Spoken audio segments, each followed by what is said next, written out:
Selamat datang Kak, silakan duduk dulu. Makasih. Jauh ya perjalanannya ya? Lumayan. Oke, sebelumnya terima kasih sudah datang ke sini. Boleh saya tahu dulu namanya kakaknya siapa? Mungkin nama panggilannya bisa akrab dipanggil apa? Nama aku Devina Sahara. Biasanya sih dipanggil sama teman-teman aku Devina. Oke, Devina. Terima kasih Devina udah datang untuk mendapatkan sesi konseling hari ini. Sebelumnya tadi kita juga di luar kamera sudah sepakat ya untuk merekam sesi konseling ini karena sebagai eh, untuk guna memenuhi tugas akhir. Nah, apakah Devina nyaman dengan situasi duduknya atau mungkin situasi direkam seperti ini? Apakah nyaman? Nyaman-nyaman aja sih. Nggak Baik. apa-apa. Alhamdulillah kalau gitu. Sebelumnya perkenalkan, saya Savana, boleh dipanggil Savana. Saya mahasiswa bimbingan dan konseling semester 3. Sebelum kita lanjut, saya mau tanya dulu, setelah Devina ini udah pernah dapat sesi layanan konseling sebelumnya kah? Atau ini baru pertama kali? Ini baru pertama kali sih. Oke, ini baru pertama kali ya. Jadi saya mungkin izin sedikit menjelaskan sedikit informasi terkait konseling itu sebetulnya apa. Boleh. Ya, jadi konseling itu merupakan layanan. Jadi layanan dari bimbingan dan salah satu layanan dari bimbingan konseling itu konseling individual seperti yang sedang kita lakukan saat ini, konseling perorangan atau konseling individual. Itu bertujuan untuk mengentaskan masalah yang mungkin saat ini Devina mungkin sedang alami, atau hanya sekedar ingin berbagi perasaan, berbagi pikiran Devina gitu, atau mungkin Devina ingin mengembangkan kehidupan sehari-hari Devina supaya jadi lebih efektif. Itu bisa di sesi konseling. Nanti saya akan membantu Devina, akan membimbing Devina, akan mengarahkan Devina agar Devina menemukan solusi mungkin dari permasalahan atau situasi yang dialami oleh Devina gitu. Dan sebelumnya saya juga izin menjelaskan kalau sesi konseling ini memiliki beberapa asas. Yang pertama itu asas kerahasiaan. Jadi asas kerahasiaan ini nantinya di proses konseling informasi atau data apapun tidak boleh disampaikan oleh konselor kepada pihak manapun tanpa persetujuan dari Devina itu sendiri. Jadi apapun data dan informasi yang Devina berikan saat ini itu aman karena tidak akan saya sebarluaskan kecuali dengan persetujuan Devina gitu. Kemudian ada juga asas kekinian. Jadi apa-apa yang disampaikan oleh Devina itu harus terjadi. Jadi situasi, kondisi, perasaan itu harus terjadi saat ini, tidak membahas masa lalu yang berlebihan atau masa depan yang berlebihan seperti itu. Kemudian yang ketiga itu asas kegiatan. Jadi nantinya kita akan melaksanakan beberapa tahapan di dalam konseling ini. Nanti diharapkan selama proses konseling Devina juga aktif berpartisipasi sehingga kita bisa lebih mudah gitu untuk menuju konseling yang efektif gitu. Kenapa kita menuju konseling yang efektif? Karena untuk menyelesaikan masalah Devina juga gitu. Kemudian asas kesukarelaan. Jadi proses konseling ini hanya dapat berjalan efektif kalau Devina ini datang untuk mendapatkan layanan konseling secara sukarela tanpa paksaan dari pihak manapun. Sebelumnya saya izin tanya, Devina saat ini datang ke sini atas kemauan diri sendiri atau ada paksaan dari pihak manapun? Enggak sih, kemauan diri sendiri aja. Oke. Baik, kalau begitu berarti Devina udah siap ya? Siap. Oke. Jadi gimana? Apa yang mungkin bisa dibagikan perasaan atau pikiran yang Devina sedang rasakan saat ini? Apa perasaannya? Kenapa datang ke sini, butuh cerita apa? Aku sih sebenarnya ini ya Kak, kayak akhir-akhir ini tuh sering kepikiran. Terus kepikiran aku tuh kayak mungkin udah parah gitu ya. Jadi aku sampai susah tidur. Aku kadang tidur jam 4, tidur jam 5 gitu karena kepikiran doang. Oke, Devina jadi saat ini sedang mengalami susah tidur gitu ya? Susah tidur dan ini cukup mengganggu Devina ya? Iya, mengganggu banget Sangat sih. mengganggu kok. Oke. Kalau boleh tahu sudah berapa lama ini berjalan? Sudah 6 bulanan sih Kak. Sudah 6 bulanan. Baik, sudah lumayan lama ya dan sudah cukup mengganggu Devina Iya, gitu ya. Oke, selama 6 bulan ini, selama 6 bulan mengalami hal ini gitu, Devina, perasaan Devina tuh seperti apa? perasaan Devina ketika susah tidur gitu? Selain pastinya ngantuk ya, karena kan bergadang gitu, tapi perasaan Devina yang Devina alami itu seperti apa? Perasaannya campur aduk sih Kak, tapi yang kayak lebih sering kayak jadi bikin stres gitu, yang kayak apalagi kalau misalnya besoknya masih ada kegiatan tapi nggak bisa tidur kan jadi tambah kepikiran lagi ya Kak, kayak Iya. gimana nih belum bisa tidur, besok udah harus bangun pagi, terus pusing juga jadinya kayak ini kok masalah gue nggak kelar-kelar gitu sih Kak, jadi tambah kepikiran jadi makin banyak gitu. Oke, baik. Devina jadi tambah banyak pikiran, jadi tambah ibaratnya ruwet ya, karena ya memang cukup mengganggu aktivitas Devina sehari-hari di pagi harinya, bahkan Betul. sampai di sore harinya, sampai kembali lagi ke rumah gitu ya. Iya.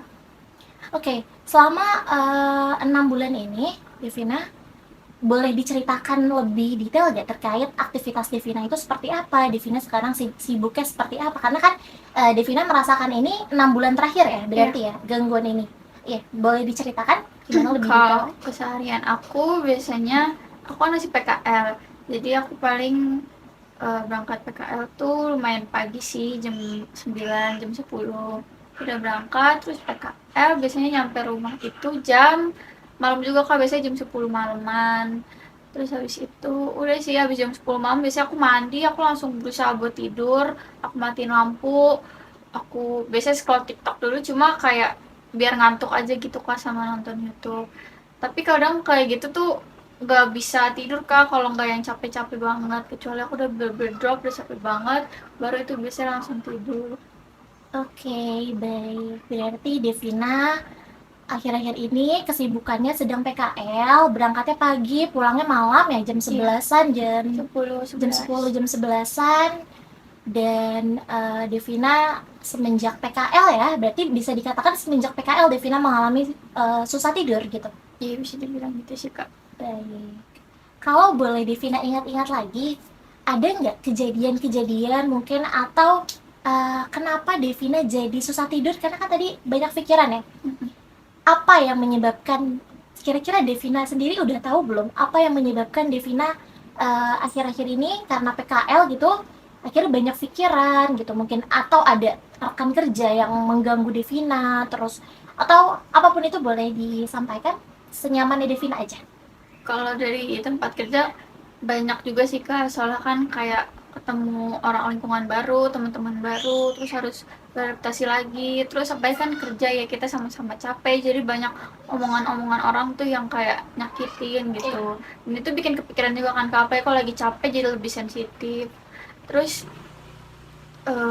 kita kan karena aku PKL, aku jadi baru masukin dunia baru, jadi aku harus belajar lagi, banyak hal-hal yang harus aku pelajarin, tapi di satu sisi aku juga sibuk dan kayak nggak sempet gitu buat belajar itu. Sama aku mikirin ini sih Kak, kayak gimana ke depannya, terus kayak kadang banyak juga pikiran-pikiran dari masa lalu yang aku pikirin lagi gitu.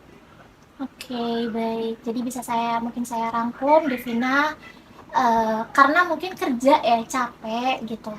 Seharian capek, bertemu orang-orangnya juga kadang ada yang nggak sefrekuensi, Betul, betul. ada yang juga ya sama-sama capek kerja, terus juga Devina kepikiran tentang masa depan ya, apa yang nantinya akan Devina lakukan gitu, dan sebagainya gitu ya.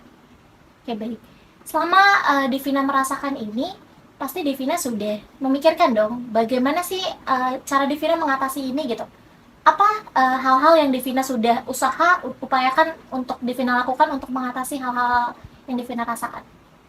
Kalau aku sih sekarang kayak ngubah mindset aku gitu sih Kak, kayak ya udahlah omongan orang gak usah dipikirin banget gitu, kayak ya mungkin dia ngomongnya juga nggak nyadar atau gimana. Cuma kadang kalau misalnya besok ketemu dia lagi terus kepikiran lagi, terus nanti kebawa tidur gitu, jadi pas malam tuh kepikiran lagi. Tapi kalau misalnya malam aku udah sendiri, udah kayak gabut lah ya hitungannya, kayak terus kayak kadang kalau misalnya lagi gabut lagi diem terus tiba-tiba kayak terbesit kayak ih ternyata dia omongannya jahat banget kayak gitu. Baik, jadi Devina sudah berusaha untuk udah nggak usah dipikirin gitu, sudah berusaha untuk mengerti sisi mereka gitu, sudah berusaha untuk paham mereka mungkin ya, dan lainnya seperti itu ya Devina ya. Cuman karena mungkin intensitasnya ketemunya setiap hari Ya, gitu ya, betul. jadi dan merekanya juga nggak sadar mungkin berbuat seperti itu terhadap Devina gitu. Jadi berat sih, saya paham banget rasanya karena saya paham juga lingkungan kerja itu nggak selamanya sehat ya. Jadi tergantung orang-orangnya juga dan tergantung gimana kita bereaksi gitu ya Devina ya. Oke, selama Devina PKL, selama ini menghadapi masalah ini, Devina biasanya ceritanya ke siapa? Atau mungkin ada teman cerita atau dipendam sendiri aja? Itu gimana? Jujur kalau misalnya masalah-masalah yang berat gitu sih Kak, biasanya aku nggak cerita ke orang-orang karena aku takut malah ngebebanin mereka juga kan. Cuma kalau misalnya kayak hal-hal kecil yang kayak, tadi gue habis gini-gini itu paling cerita. Cuma itu nggak mengurangi beban aku juga sih Kak. Kadang karena aku ceritanya tuh hal-hal yang kayak ya udah senang-senangnya aja gitu. Kadang hal-hal yang kayak kayak yang bikin aku beban tuh justru nggak aku ceritain karena aku takut ngebebanin orang lain juga. Oke, Devina sebetulnya ingin cerita, tapi Devina takut membebani orang lain, sehingga Devina kadang pendam sendiri, atau Devina bisa ceritanya cuman yang di atas-atasnya aja nih, yang di Iya. permukaan-permukaannya aja, happy-happynya aja gitu ya. Oke, jadi yang sedih-sedihnya Devina simpan sendiri gitu. Oke, saya sudah cukup ngerti. Kan tadi berarti itu cara Devina untuk menyelesaikan masalah dengan orang lain gitu. Kalau dengan diri Devina sendiri sih, gimana sih? Tadi kan Devina tadi merasakan perasaannya sedih, capek ya, terus juga banyak pikiran-pikiran, banyak kecewaan gitu terhadap rekan-rekan kerja Devina gitu. Devina dengan diri Devina sendiri, gimana cara Devina menyelesaikan konflik itu? Aku nggak tahu sih Kak. belum belum Belum, ketemu iya. belum ketemu kalau dengan diri sendiri tuh belum ya. Iya. Oke. Kalau misalnya saya berikan informasi sedikit mungkin yang bisa membantu Devina, kira-kira boleh? Boleh sih Kak, aku emang kesini kan butuh saran ya Kak. Aku butuh gimana nih biar biar nggak kepikiran atau aku harus ngelakuin apa gitu. Oke, baik. Terima kasih sebelumnya sudah jujur, sudah cerita sama saya. Jadi sebetulnya saya cukup mengingat nih, ada sebuah teknik namanya teknik journaling. Jadi kita pasti tahu kalau misalnya di dunia ini gitu ya, walaupun ada kita punya orang tua, kita punya teman, kita punya sahabat, kita punya pacar misalnya, tapi hal-hal yang kita alami itu tidak bisa kita sampaikan semuanya ke mereka gitu, karena kita juga paham di satu sisi mereka juga punya masalah gitu, mereka juga punya bebannya masing-masing, kita takut membebankan mereka, dan kemudian juga kita juga yakin gitu ya, maksudnya mereka juga nggak selalu available gitu untuk mendengarkan kita setiap saat gitu. Jadi mungkin teknik yang bisa Devina lakukan itu dengan journaling. Jadi Devina bisa menuliskan nih, kan tadi kan Devina banyak pikiran ya, banyak pikiran itu, tapi ketika itu berjalan gitu ya, itu kan tertumpuk gitu ya, maksudnya ada orang jahat ngomong sama Devina, ada orang yang nyebelin, ada orang yang bikin Devina sakit hati gitu, itu terjadi setiap hari tanpa Devina sadari, itu lama-lama emosi negatifnya menumpuk gitu, dan Devina tidak punya wadah untuk berbagi emosi negatif itu. Jadi dampaknya apa? Dampaknya mungkin jadi ke jam tidur Devina. Jadi yang tadinya harusnya tidur, jadi kepikiran-kepikiran lagi, terulang-ulang lagi ya di memori, di otak tuh terulang-ulang lagi kalimat-kalimat yang tadi menyebalkan, tadi pagi menyebalkan gitu. Iya, jadi saya cukup paham.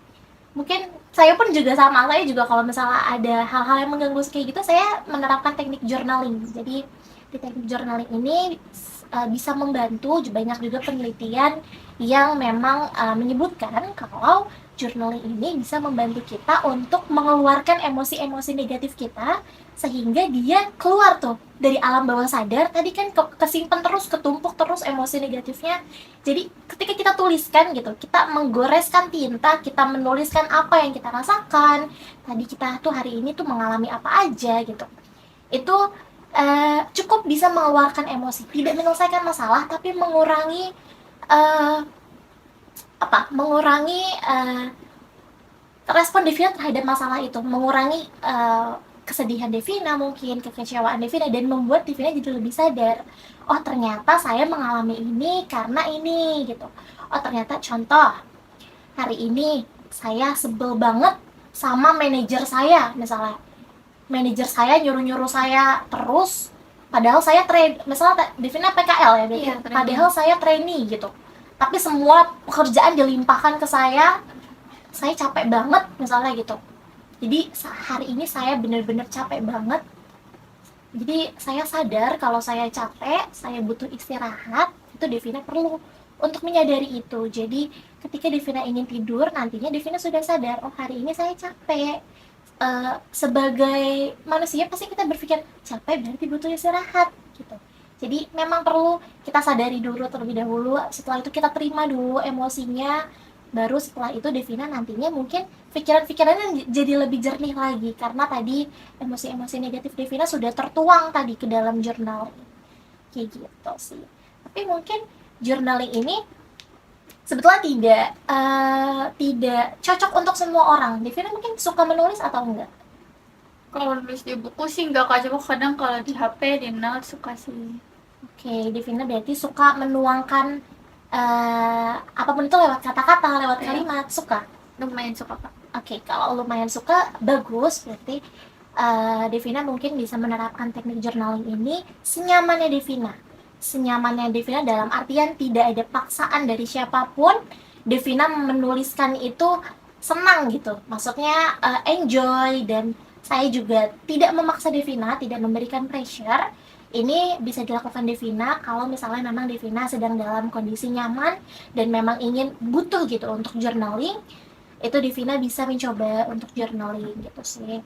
Dan teknik-teknik journaling ini sebetulnya ada berbagai macam Devina. Ada daily journal, ada gratitude journal, dan lain sebagainya. Ada art journal mungkin kalau misalnya Devina suka menggambar Devina? Enggak sih. Kalau nggak suka menggambar banget, berarti tulis aja.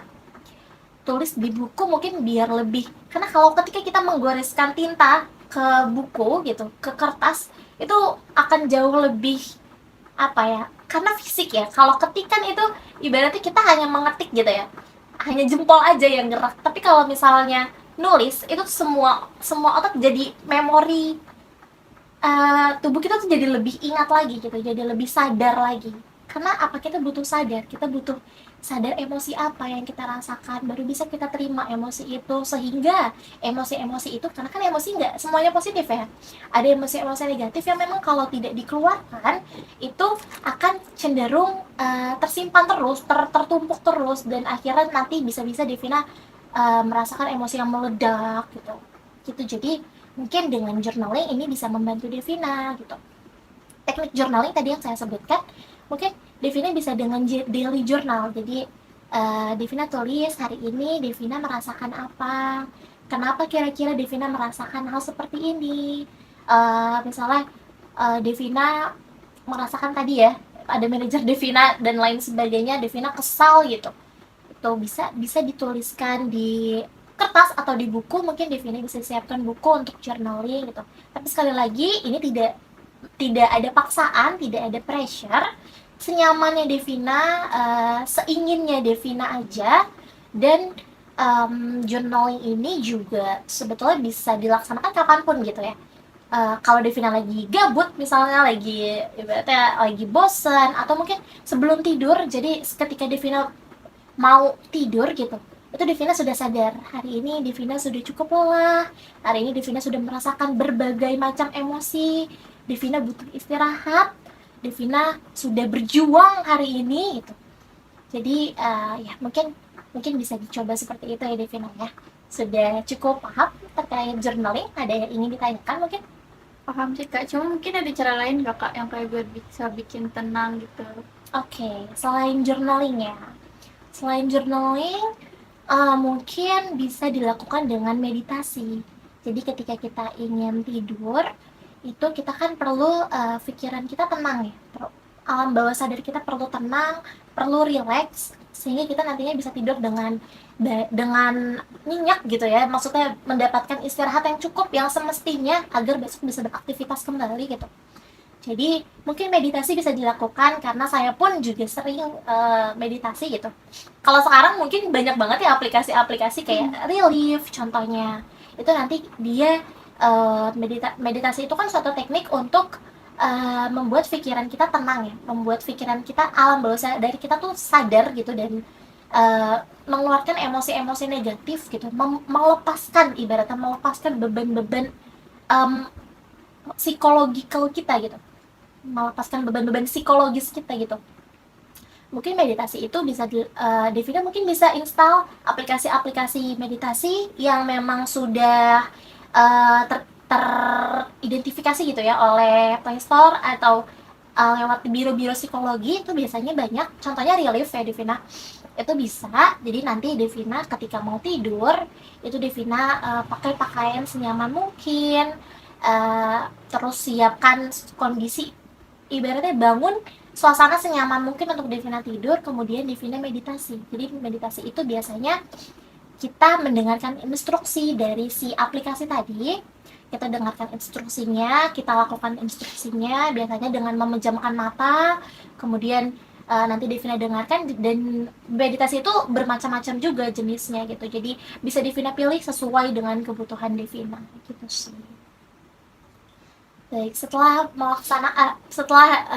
mengetahui gitu informasi-informasi ini, kira-kira Devina lebih tertarik untuk melaksanakan yang mana? Kayaknya dua-duanya sih Kak, cuma mungkin kalau misalnya journaling itu kalau misalnya lagi nggak capek nih, kayak masih tenaga nih buat nulis, kayak mungkin aku journaling. Kalau misalnya yang udah capek tapi tetap nggak bisa tidur, kayak cuma pengen tiduran sambil ngedengerin, mungkin aku meditasi sih Kak. Oke, iya betul. Disesuaikan aja dengan situasi dan kondisi yang ada ya, karena balik lagi kalau misalnya Devina lagi capek, tapi Devina merasa Devina harus journaling gitu. Jadi Itu jatuh, terpaksa ya. iya betul, jadi terpaksa. Jadi memang harus sukarela, harus betul-betul Devina tuh enjoy gitu.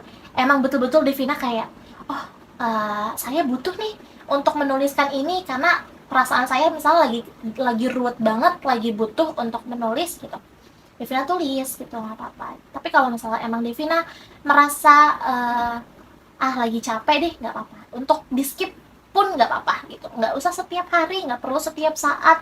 Ketika Devina butuh aja, ketika Devina butuh untuk mengeluarkan beban-beban emosi negatif Devina, tapi Devina nggak punya wadah nih, nggak punya tempat, nggak punya orang gitu untuk mendengarkan Devina, itu bisa kayak gitu.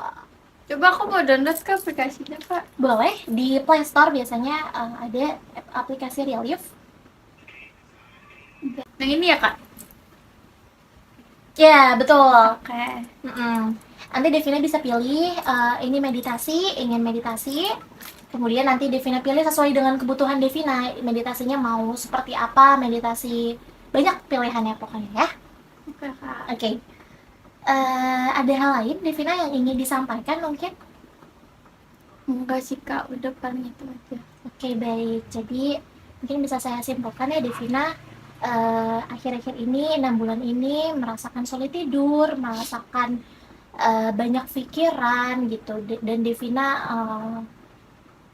ibaratnya tidak punya teman cerita setiap saat gitu ya. Ada mungkin beberapa pihak gitu ya, mungkin seperti orang tua, tapi Devina tidak bisa menceritakan seluruhnya, keseluruhan itu seperti apa, tidak bisa, karena Devina takut untuk membebankan mereka juga gitu. Itu adalah hal yang wajar ya Devina ya. Dan Devina bertekad, berarti ya Devina berkomitmen untuk mencoba journaling dan meditasi ketika Devina butuh dan di saat Devina dalam kondisi nyaman untuk melakukan itu. Iya betul. Oke, kalau begitu berarti kita sudahi sesi konseling hari ini. Mungkin kalau misalnya Devina bisa sampaikan sedikit gimana perasaannya setelah sesi konseling ini, setelah Devina menceritakan permasalahan Devina kepada saya dan mendapatkan tadi informasi sedikit dari saya. Jadi cukup lega sih, jadi kan kayak aku masih ngelanjutin nih PKL, jadi kayak mungkin kalau misalnya nanti aku malam mau aku coba gimana journaling atau meditasi biar bisa tidur, jadi terbantu sih Kak. Baik, alhamdulillah kalau gitu. Tapi sekali lagi ya, tidak ada paksaan, tidak ada pressure, dan saya juga tidak seperti kasih PR nih ke Devina harus journaling kayak gitu, enggak ya. Jadi senyamannya Devina, betul-betul Devina harus enjoy dengan journaling itu, dengan meditasi itu, untuk membantu diri Devina sendiri gitu. Oke, mungkin kalau sudah tidak ada, kita akhiri sesi konseling ini. Terima kasih Devina sudah percaya, sudah mau bercerita dan direkam juga. Terima kasih sekali lagi. Mungkin kalau misalnya memang Devina nantinya ingin ada sesi konseling lanjutan setelah Devina sudah mencoba gitu teknik journaling dan meditasi gitu, Devina boleh datang lagi ke sini dan seperti kemarin ya caranya ya, masih seperti itu Devina datang sesuai dengan jamnya gitu ya Devina ya. Iya Kak, makasih baik. juga ya udah dengerin cerita aku. Iya, makasih ya Devina ya.